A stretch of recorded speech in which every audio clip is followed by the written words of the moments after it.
There we go. So we figured out an alternative. So this is good, but this is exactly the spirit of what I want to do when I pop on with people or like set up an interview. Is I didn't send you any list of questions. I didn't really ask you anything. I mean, I know you guys are amazing, lovely people who I want to share with the world already, but I want it to be just this. I want it to be chaotic. I want it to be just like Jocelyn and Jordan showing up just as they are, Jules showing up just as I am. Some days I might interview you with somebody with no makeup on in my jammies, or all dolled up or whatever. Dogs barking in the back. Last night, my live was like dogs barking in the background, my kids coming and putting things over my head, and it felt chaotic and crazy. But I feel like that's what people want. Do you guys not feel like the people who are attracted to you, it's not the like prim, proper, orderly, like you get those sometimes, but yeah, no, real they're people, pretty real in terms of how they show up. So that's, they're not usually getting upset or pissed about something like dogs in the background. So yeah, but or like Billy peeing in the office. Yes, or snoring. Remember when you did my email? I'm like, he does. Yeah. What is happening? Sometimes we have patients ask for it. They're like, we like the Billy snores. Please continue. Yes, something comforting, something distracting, right? Besides you like staring at my naked vagina. Usually there's a sheet. Yes. Unless it has to be staring, which, sometimes that happens too. Yeah. We get comfortable in here, basically. Yeah. I'm just curious, like whenever, being that I've done an exam on you, I mean, for me, my perspective is like after I do an exam, it's like I have to jot down notes because I don't remember, and I don't typically remember things related to the pelvic floor exam, like as it relates to the visual side of things. But I'm like, these people probably wonder when we see each other outside, or I hope that they don't wonder when we see each other outside of the office, like I'm not thinking about your health. You put it that way. No, totally true. Because you get I've gotten all of the things like, I'm sorry I haven't shaved yet, or I didn't take a shower, or this is going like, and I'm like, I'm not even, I'm just doing what I need to do. I might be paying attention then. And I mean, I'm a human too. All right. So like, if I see somebody that's super hairy, I might make note like, wow, that's a hairy one, whatever. But like, I don't remember after that. So it's not, I always imagine like people think that like, if I walk up and see them and it's like a cartoon and a little like bubble pops up and I like remember what their vagina looked like. Like, I don't, I'm like, probably do. I might remember things like, whatever, like somebody had razor bumps. I don't remember who it was though. Like, I don't know, so I have other things I can't even remember that I want to remember. I love that we can relate on this because I don't think many people could sit and have a conversation. Yeah, we look at vulvas, we look at vaginas all day. Yeah. That's our job. Yeah. Yep, and buttholes too, that's real fun. No leaving out the buttholes. Yeah, the other day, what was it? I mean, there's not typically a smell back there, but we got home yesterday and I'm like, it's really strange that I'd prefer the smell of that over, it might have been feet or it might have been something else. All right. Butthole smell, huh? Like the sour foot, like don't wear socks, take your socks or take your socks off.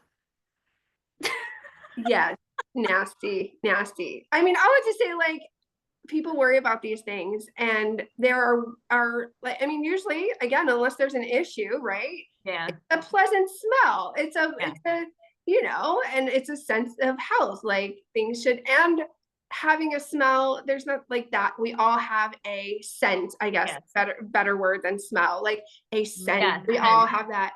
And I think part of that is like some people, like just it smells in general. My ex-husband, I hated the way he smelled. Like his pillow, I'm like, he could not switch pillows with me. And I was like, oh God, please no. And it wasn't like a he was a clean person, but it just like even his smell was disgusting to me.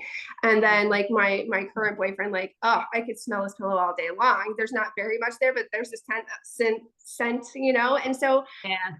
I mean, we could even roll into that category of like, what are we doing covering up with all of these? First, they're toxic, like perfumes, soaps, and whatever. Where there's a difference between like being clean and like covering up with all these things.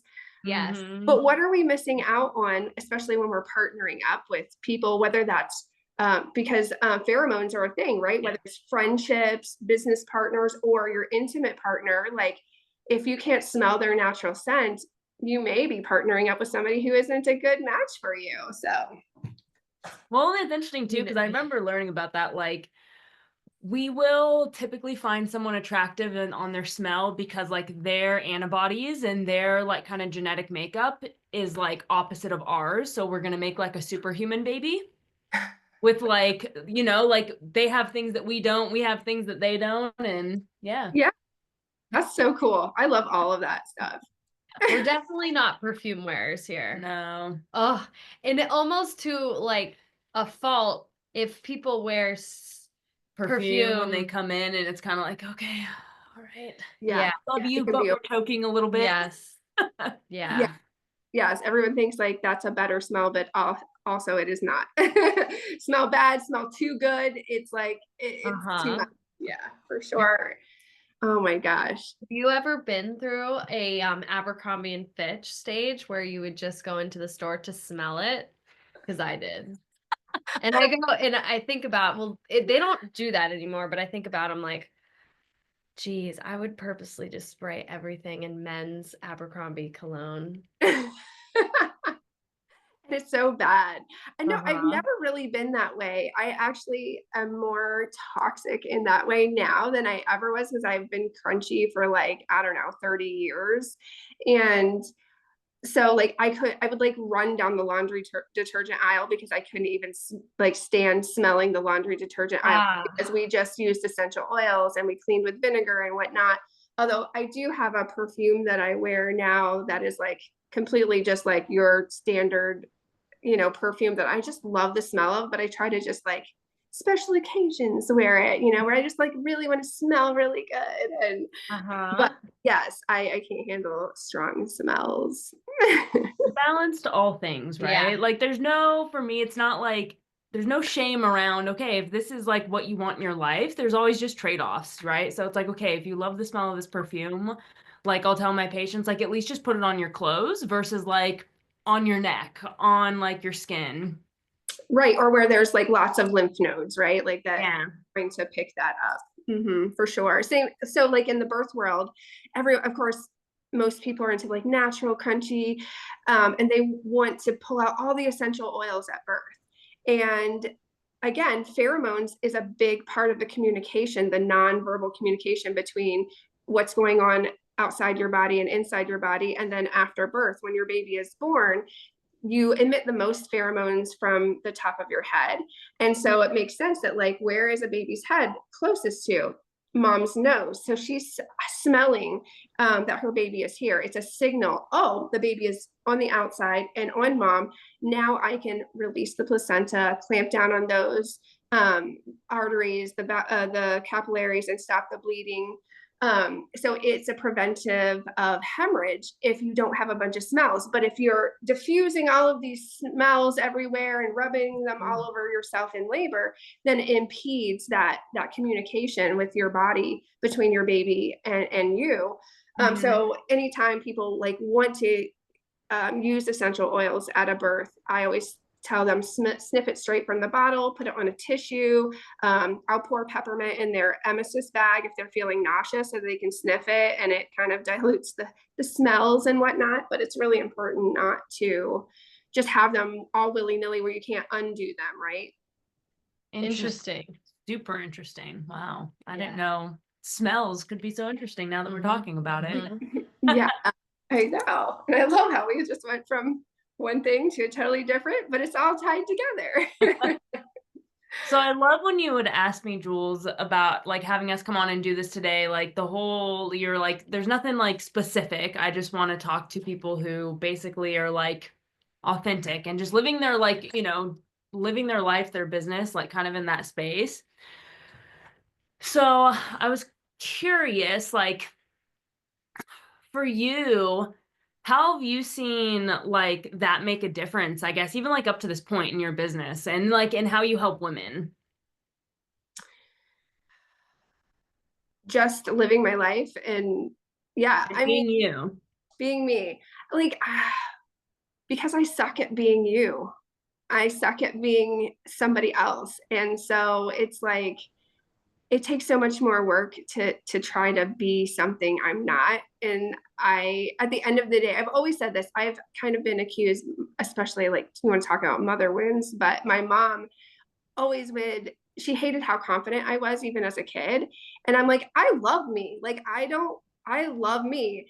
And I might be an asshole sometimes, and I might be pretty direct sometimes, or out of the box, or do things way differently than somebody else. But it's more about just me loving me. When my head hits the pillow at the end of the day, I have to love me. I can't make everybody happy in my life, but I can make me happy. That's the one person I have control over. And so I've noticed that when I'm the meest me I can be, other people like me even better. And then, you know, I've been diving into human design. I have this 5 line apparently where people either love to love me or love to hate me. And, I'm just going to be me then, because there's going to be people on both sides. Yeah. But I feel the same way about both of you. You guys are just like authentically you. And again, I think I attract that because I just love when people are real. It's not just like this prim, proper, like, we're the Vagina Docs and I'm a chiropractor and I'm a physical therapist and I'm so, hoity toity and all the things and I'm going to fix all your problems. You guys are just like, hey, we had some issues and goals and we like built a business out of it. And now we're just living us. And going to your office is like so casual, which I love because I mean, it's not that it's not professional, but it's this casual professional experience because it's such an intimate part of your life, whatever you're dealing with. If they're coming to you, it's because, either they're pregnant or they're having pelvic floor issues or sexual dysfunction. And all of those things can feel scary, embarrassing. There can be some pride and shame around all of those. So coming into your office and feeling like I'm coming to visit my friends, I feel like is a bonus. Mm-hmm. Well, thank you. Yeah. That's like really honestly Yeah. like a really nice compliment. I mean, I know that was our goal, was to have like a very relaxed feel in the office because of that reason too. Like people are scared enough as it is, knowing that this person that I don't know is literally going to look at my vagina or my butthole, and it's a place that typically like they're not even comfortable with when they initially come in. So I think what's really cool is like, yeah, us, I think, just being authentic and like vaginas and buttholes don't scare us. So it's like a normal conversation. And all of a sudden, like that brings down walls, right? Because like we are not judgy. Like this is what we do. Like we want to help you in this area. And it's really cool. I think like even a patient, when they came out the other day when you had eval'd them, she was like, wow, I didn't know we were gonna like go that deep and like this was gonna No be pun like, intended. yeah, right? Yeah. Like this is gonna be like almost like, me divulging my whole like stuff to you. And Yeah.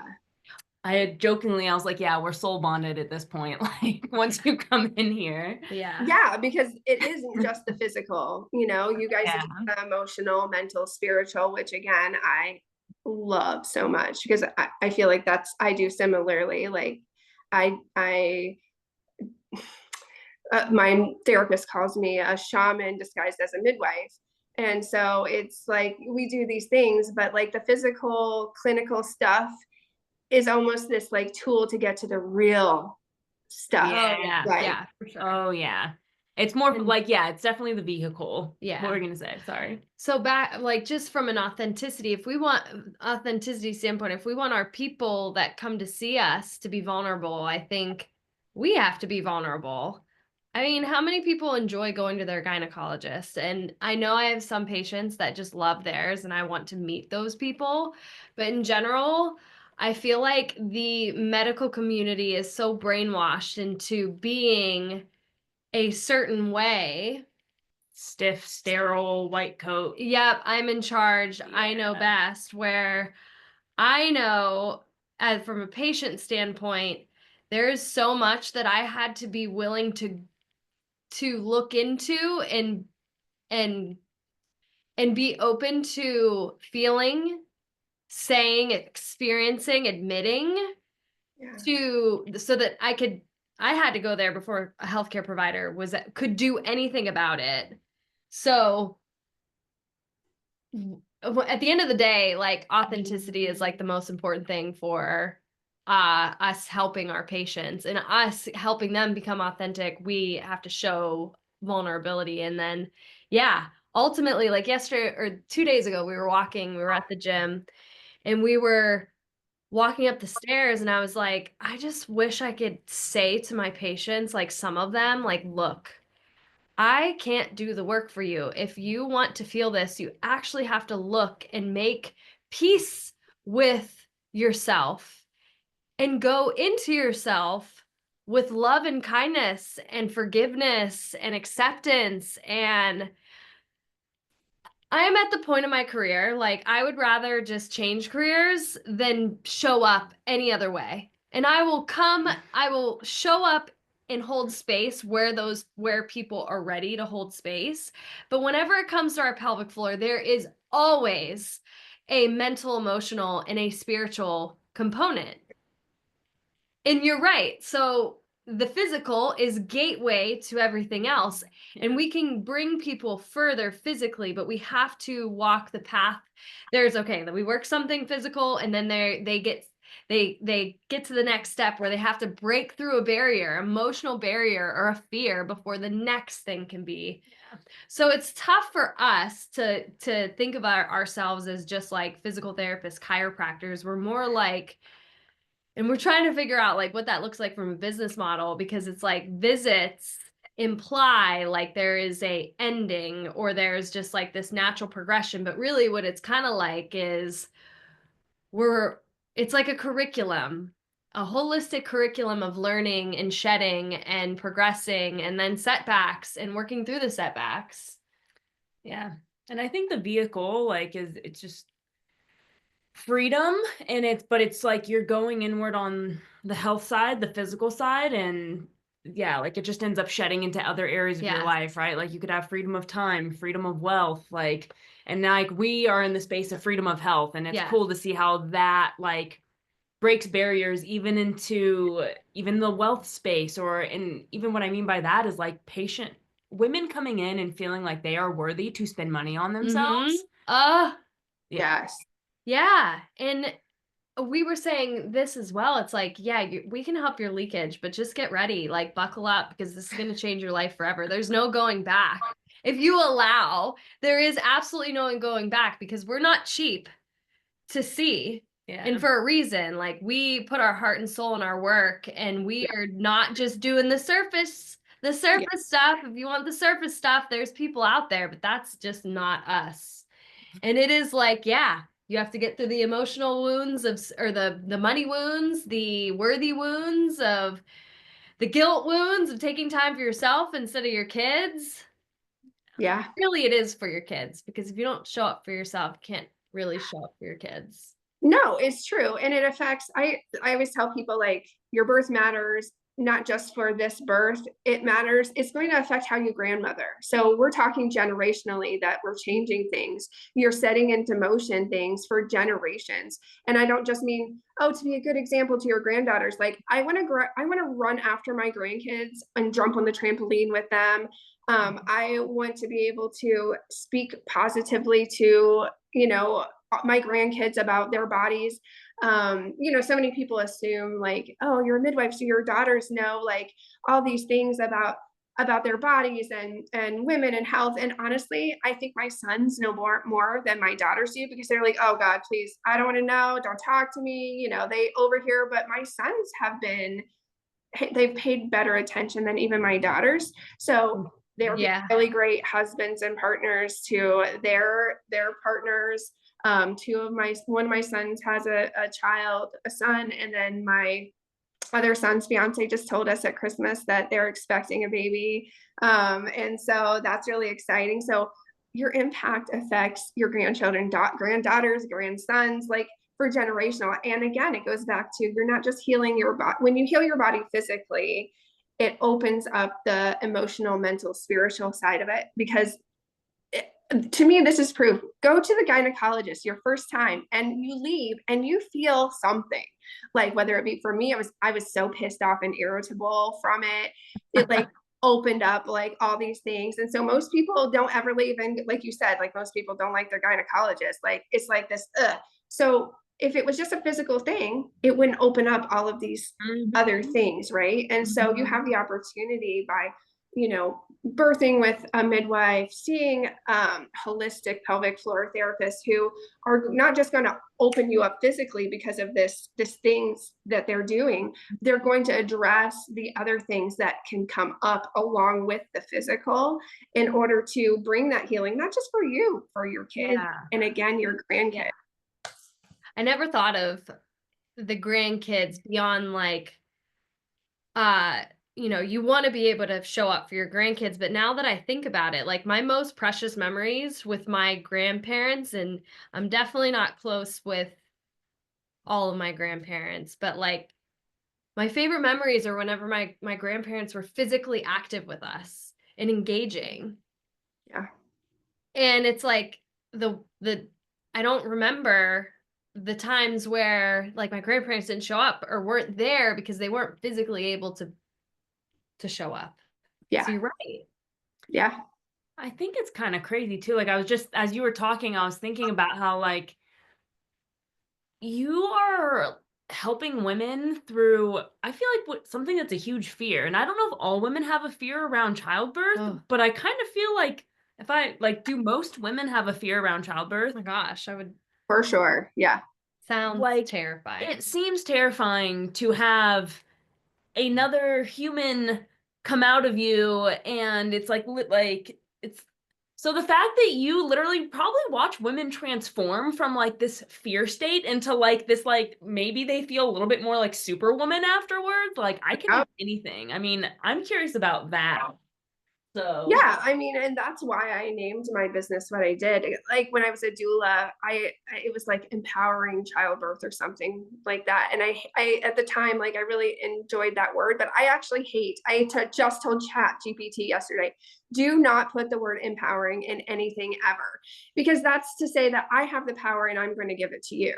I hate that. You already have the power. What I want to do is show you where you're already powerful and you can tap into that. And so for me, like women, walking with them through pregnancy, most people are like, oh, I want a midwife because I want to be safe in birth and I want my child to be safe. But safety, from my perspective, I believe it's an illusion. There's nobody who can promise you that. I can promise you that I'll show you what your power looks like, that you can tap into it, that you actually do have it. And so it just is this opportunity to look at birth and the sensations and transformation as something that makes you feel more confident in who you are. That's why I'm not a huge, like, if you have a pain-free birth, good for you. I love that for you. But that's not the goal, because going through this transformative experience, the pain or sensations or whatever you want to call them makes you know how powerful you are. Like, this was fucking hard and you did it. And so, and it's not just about birth. Oh, I birthed and I had a baby and it was really intense and painful, but it goes into not becoming a victim of that, of now I can mother this child powerfully. And I can, oh my gosh, I could tell my doctor no now, and I can tell my mother-in-law to F off. And like, it just bleeds into all of the aspects of your life. You create that ripple. So for me, home birth is that like plunk for most women of, holy crap, I'm in charge of me. I have control. I have power. I can change things. And then it just starts to ripple out into other aspects of their lives. Wow. Super cool. Gosh. Yeah. I mean, like, transcending the fear. Mhm. That's, and I think you're right. It's like, yes, I think women, everyone holds their own power. Everyone is their own healer, right? Like anything else outside of you is essentially just a tool or a piece of information.